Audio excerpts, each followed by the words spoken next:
السلام علیکم۔ حضرت ابراہیم علیہ السلام کے بیٹے حضرت اسماعیل علیہ السلام کے 12 بیٹے تھے۔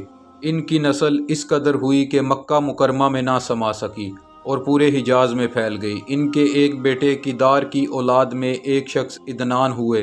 عدنان کے بیٹے معد اور پوتے کا نام نزار تھا۔ نزار کے 4 بیٹے تھے، ان میں سے ایک کا نام مزر تھا۔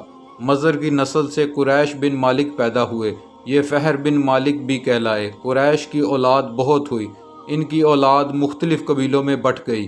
ان کی اولاد میں سے کسی نے اقتدار حاصل کیا۔ کسی کے آگے 3 بیٹے ہوئے، ان میں سے ایک عبد مناف تھے، جن کی اگلی نسل میں ہاشم پیدا ہوئے۔ ہاشم نے مدینہ کے ایک سردار کی لڑکی سے شادی کی۔ ان کے ہاں ایک لڑکا پیدا ہوا، اس کا نام شیبہ رکھا گیا۔ یہ پیدا ہی ہوا تھا کہ ہاشم کا انتقال ہو گیا۔ ان کے بھائی مطلب مکہ کے حاکم ہوئے۔ ہاشم کا بیٹا شیبہ مدینہ منورہ میں پرورش پاتا رہا۔ جب مطلب کو معلوم ہوا کہ وہ جوان ہو گیا ہے تو بھتیجے کو لینے کے لیے خود مدینہ گئے۔ اسے لے کر مکہ مکرمہ پہنچے تو لوگوں نے خیال کیا یہ نوجوان ان کا غلام ہے۔ مطلب نے لوگوں کو بتایا یہ ہاشم کا بیٹا ہے اور میرا بھتیجا ہے۔ اس کے باوجود لوگوں نے اسے مطلب کا غلام ہی کہنا شروع کر دیا۔ اس طرح شیبہ کو عبد المطلب کہا جانے لگا۔ انہی عبد المطلب کے ہاں ابو طالب، حمزہ، عباس، عبداللہ، ابو لہب، حارث، زبیر، زرار اور عبد الرحمن پیدا ہوئے۔ ان کے بیٹے عبداللہ سے ہمارے نبی حضرت محمد صلی اللہ علیہ وآلہ وسلم پیدا ہوئے۔ عبد المطلب کے تمام بیٹوں میں سے حضرت عبداللہ سب سے زیادہ خوبصورت اور سب سے زیادہ پاک دامن تھے۔ عبد المطلب کو خواب میں زمزم کے کنویں کھودنے کا حکم دیا گیا، یعنی حضرت اسماعیل علیہ السلام کے کنویں کو۔ اس کنویں کو قبیلہ جرہم کے سردار مزاز نے پاٹ دیا تھا۔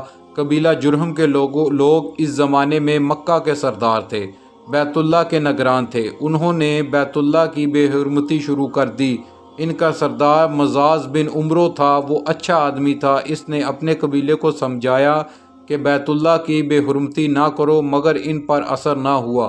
جب مزاز نے دیکھا کہ ان پر کوئی اثر نہیں ہوتا تو قوم کو اس کے حال پر چھوڑ کر وہاں سے جانے کا فیصلہ کیا۔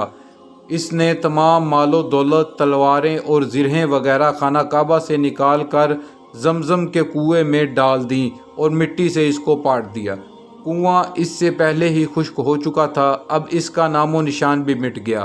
مدتوں یہ کنواں بند پڑا رہا۔ اس کے بعد بنو خزاع نے بنو جرہم کو وہاں سے مار بھگایا۔ بنو خزاع اور کسی کے سرداری کا زمانہ اس حالت میں گزرا، کنواں بند رہا، یہاں تک کہ کسی کے بعد عبد المطلب کا زمانہ آ گیا۔ انہوں نے خواب دیکھا۔ خواب میں انہیں زمزم کے کنویں کی جگہ دکھائی گئی اور اس کو کھودنے کا حکم دیا گیا۔ حضرت علی رضی اللہ تعالیٰ عنہ سے روایت ہے کہ عبد المطلب نے بتایا میں حجر اسود کے مقام پر سو رہا تھا کہ میرے پاس ایک آنے والا آیا۔ اس نے مجھ سے کہا طیبہ کو کھودو۔ میں نے اس سے پوچھا طیبہ کیا ہے، مگر وہ کچھ بتائے بغیر چلا گیا۔ دوسری طرف رات پھر خواب میں وہی شخص آیا، کہنے لگا برہا کو کھودو۔ میں نے پوچھا برہا کیا ہے، وہ کچھ بتائے بغیر چلا گیا۔ تیسری رات میں اپنے بستر پر سو رہا تھا کہ پھر وہ شخص خواب میں آیا۔ اس نے کہا مظنونہ کو کھودو۔ میں نے پوچھا مظنونہ کیا ہے، وہ بتائے بغیر چلا گیا۔ اس سے اگلی رات میں پھر بستر پر سو رہا تھا کہ وہی شخص پھر آیا اور بولا زمزم کو کھودو۔ میں نے اس سے پوچھا زمزم کیا ہے، اس بار اس نے کہا زمزم وہ ہے جس کا پانی کبھی ختم نہیں ہوتا، جو حاجیوں کے بڑے بڑے مجمعوں کو سیراب کرتا ہے۔ عبد المطلب کہتے ہیں میں نے اس سے پوچھا یہ کنواں کس جگہ ہے، اس نے بتایا جہاں گندگی اور خون پڑا ہے اور کوا ٹھونگے مار رہا ہے۔ دوسرے دن عبد المطلب اپنے بیٹے حارث کے ساتھ وہاں گئے۔ اس وقت ان کے ہاں یہی ایک لڑکا تھا۔ انہوں نے دیکھا وہاں گندگی اور خون پڑا تھا اور ایک کنواں ٹھونگے مار رہا تھا۔ اس جگہ کے دونوں طرف بت موجود تھے اور یہ گندگی اور خون دراصل ان بتوں پر قربان کیے جانے والے جانوروں کا تھا۔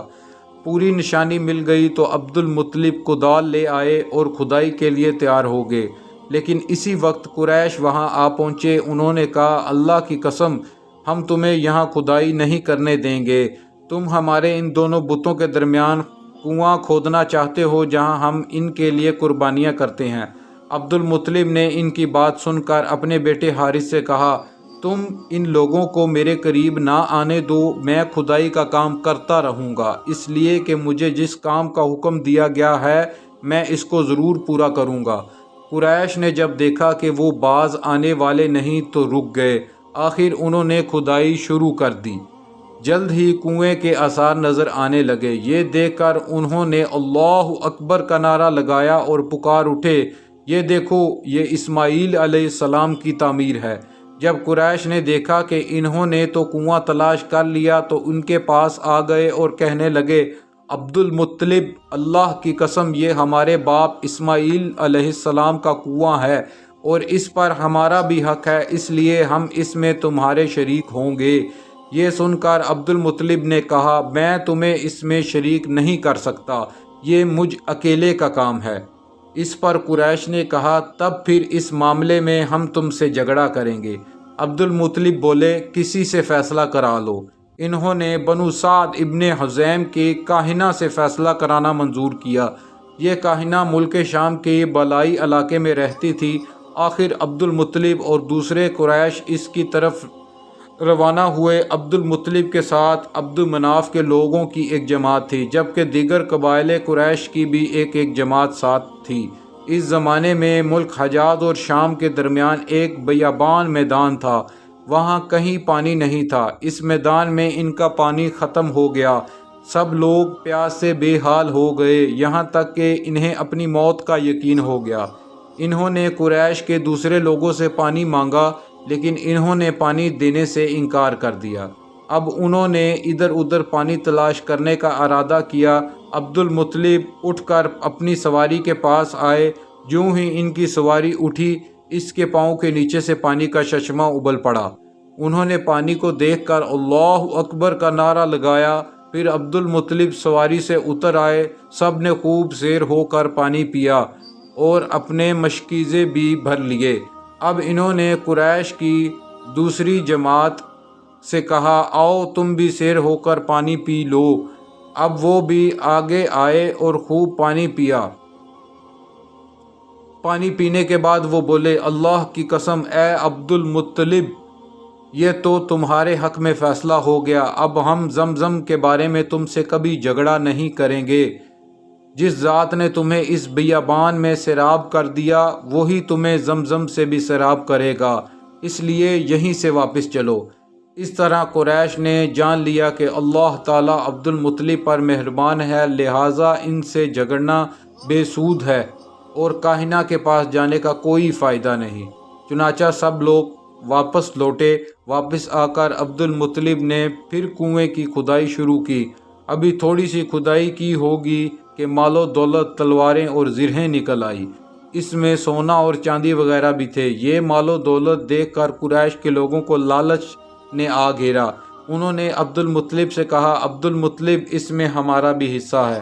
ان کی بات سن کر عبد المطلب نے کہا، نہیں، اس میں تمہارا حصہ نہیں ہے، تمہیں انصاف کا طریقہ اختیار کرنا چاہیے، آؤ پانسے کے تیروں سے کرا ڈال لیں۔ انہوں نے ایسا کرنا منظور کر لیا۔ 2 تیر کعبے کے نام کے رکھے گئے، 2 عبد المطلب کے اور 2 قریش کے باقی لوگوں کے نام کے پانسے پھینکے گیا تو مال و دولت کعبے کے نام نکلا۔ تلواریں اور زرہیں عبد المطلب کے نام اور قریشیوں کے نام پر جو تیر تھے وہ کسی چیز پر نہ نکلے۔ اس طرح فیصلہ ہو گیا۔ عبد المطلب نے کعبے کے دروازے کو سونے سے سجا دیا۔ زمزم کی کھدائی سے پہلے عبد المطلب نے دعا مانگی تھی کہ اے اللہ، اس کی کھدائی کو مجھ پر آسان کر دے، میں اپنے ایک بیٹا تیرے راستے میں ذبح کروں گا۔ اب جب کہ کنواں نکل آیا تو انہیں خواب میں حکم دیا گیا، اپنی منت پوری کرو، یعنی ایک بیٹے کو ذبح کرو۔ عبد المطلب کو یہ حکم اس وقت دیا گیا جب وہ اپنی منت بھول چکے تھے۔ پہلے خواب میں ان سے کہا گیا منت پوری کرو، انہوں نے ایک مینڈا ذبح کر کے غریبوں کو کھلا دیا۔ پھر جواب آیا اس سے بڑی چیز پیش کرو، اس مرتبہ انہوں نے ایک بیل ذبح کر دیا۔ خواب میں پھر یہی کہا گیا کہ اس سے بڑی چیز پیش کرو، اب انہوں نے اونٹ ذبح کیا۔ پھر خواب آیا کہ اس سے بڑی چیز پیش کرو، انہوں نے پوچھا اس سے بڑی چیز کیا ہے؟ تب کہا گیا اپنے بیٹوں میں سے کسی کو ذبح کرو جیسا کہ تم نے منت مانی تھی۔ اب انہیں اپنی منت یاد آئی، اپنے بیٹوں کو جمع کیا، ان سے منت کا ذکر کیا، سب کے سر جھک گئے، کون خود کو ذبح کرواتا؟ آخر عبداللہ بولے ابا جان آپ مجھے ذبح کر دیں۔ یہ سب سے چھوٹے تھے، سب سے خوبصورت سے، سب سے زیادہ محبت بھی عبد المطلب کو انہی سے تھی، لہٰذا انہوں نے قرعہ اندازی کرنے کا ارادہ کیا۔ تمام بیٹوں کے نام لکھ کر قرعہ ڈالا گیا، عبداللہ کا نام نکلا۔ اب انہوں نے چھری لی، عبداللہ کو بازو سے پکڑا اور انہیں ذبح کرنے کے لیے نیچے لٹا دیا۔ جوں ہی باپ نے بیٹے کو لٹایا، آواز سے ضبط نہ ہو سکا، فوراً آگے بڑھے اور بھائی کو کھینچ لیا۔ اس وقت یہ خود بھی چھوٹے سے تھے۔ ادھر باپ نے عبداللہ کو کھینچا، اس کھینچا تانی میں عبداللہ کے چہرے پر خراشیں بھی آئیں، ان خراشوں کے نشانات مرتے دم تک ان کے چہرے پر باقی رہے۔ اس دوران بنو مخزوم کے لوگ آ گئے، انہوں نے کہا آپ اس طرح بیٹے کو ذبح نہ کریں، اس کی ماں کی زندگی خراب ہو جائے گی، اپنے رب کو راضی کرنے کے لیے بیٹے کا فدیہ دے دیں۔ اب سوال یہ تھا کہ فدیہ کیا دیا جائے؟ اس کی ترکیب یہ بتائی گئی کہ ایک کاغذ پر 10 اونٹ لکھے جائیں، دوسرے پر عبداللہ کا نام لکھا جائے۔ اگر 10 اونٹ والی پرچی نکلے تو 10 اونٹ قربان کر دیے جائیں، اگر عبداللہ والی پرچی نکلے تو 10 اونٹ کا اضافہ کر دیا جائے، پھر 20 اونٹ والی پرچی اور عبداللہ والی پرچی ڈالی جائے۔ اب اگر 20 اونٹ والی پرچی نکلے تو 20 اونٹ قربان کر دیے جائے، ورنہ 10 اونٹ اور بڑھا دیے جائیں، اسی طرح 10 کر اونٹ بڑھاتے جائیں۔ عبد المطلب نے ایسا ہی کیا، 10 اونٹ بڑھتے چلے گئے، ہر بار عبداللہ کا نام نکلتا چلا گیا، یہاں تک کہ اونٹوں کی تعداد 100 تک پہنچ گئی۔ تب کہیں جا کر اونٹوں والی پرچی نکلی۔ اس طرح ان کی جان کے بدلے میں 100 اونٹ قربان کیے گئے۔ عبد المطلب کو اب پورا اطمینان ہو گیا کہ اللہ تعالیٰ نے عبداللہ کے بدلے 100 اونٹ کی قربانی منظور کر لی ہے۔ انہوں نے کعبے کے پاس 100 اونٹ قربان کیے اور کسی کو کھانے سے نہ روکا، سب انسانوں، جانوروں اور پرندوں نے ان کو کھایا۔ امام ظہری کہتے ہیں عبد المطلب پہلے آدمی ہیں جنہوں نے آدمی کی جان کی قیمت 100 اونٹ دینے کا طریقہ شروع کیا۔ اس سے پہلے 10 اونٹ دیے جاتے تھے، اس کے بعد یہ طریقہ سارے عرب میں جاری ہو گیا، گویا قانون بن گیا کہ آدمی کا فدیہ 100 اونٹ ہے۔ نبی کریم صلی اللہ علیہ وآلہ وسلم کے سامنے جب یہ ذکر آیا تو آپ صلی اللہ علیہ وآلہ وسلم نے اس فدیے کی تصدیق فرمائی، یعنی فرمایا کہ یہ درست ہے، اور اسی بنیاد پر نبی کریم صلی اللہ علیہ وآلہ وسلم فرماتے ہیں میں 2 ذبحوں یعنی حضرت اسماعیل علیہ السلام اور عبداللہ کی اولاد ہوں۔ حضرت عبداللہ قریش میں سب سے زیادہ حسین تھے، ان کا چہرہ روشن ستارے کی مانند تھا۔ قریش کی بہت سی لڑکیاں ان سے شادی کرنا چاہتی تھیں، مگر حضرت عبداللہ کی حضرت آمنہ سے شادی ہوئی۔ حضرت آمنہ وہب بن عبد مناف بن زہرہ کی بیٹی تھی۔ شادی کے وقت حضرت عبداللہ کی عمر 18 سال تھی۔ یہ شادی کے لیے اپنے والد کے ساتھ جا رہے تھے، رستے میں ایک عورت کعبے کے پاس بیٹھی نظر آئی۔ یہ عورت ورقہ بن نوفل کی بہن تھی۔ ورقہ بن نوفل قریش کے ایک بڑے عالم تھے۔ ورقہ بن نوفل سے ان کی بہن نے سن رکھا تھا کہ وقت کے آخری نبی کا ظہور ہونے والا ہے، اور ان کی نشانیوں میں سے ایک نشانی یہ ہوگی کہ ان کے والد کے چہرے میں نبوت کا نور چمکتا ہوگا۔ جوں ہی اس نے عبداللہ کو دیکھا، فوراً یہ بات اس کے ذہن میں آئی۔ اس نے سوچا ہو نہ ہو یہی وہ شخص ہے جو پیدا ہونے والے نبی کے باپ ہوں گے۔ چنانچہ اس نے کہا اگر تم مجھ سے شادی کر لو تو میں بدلے میں تمہیں اتنے ہی اونٹ دوں گی جتنے تمہاری جان کے بدلے میں ذبح کیے گئے تھے۔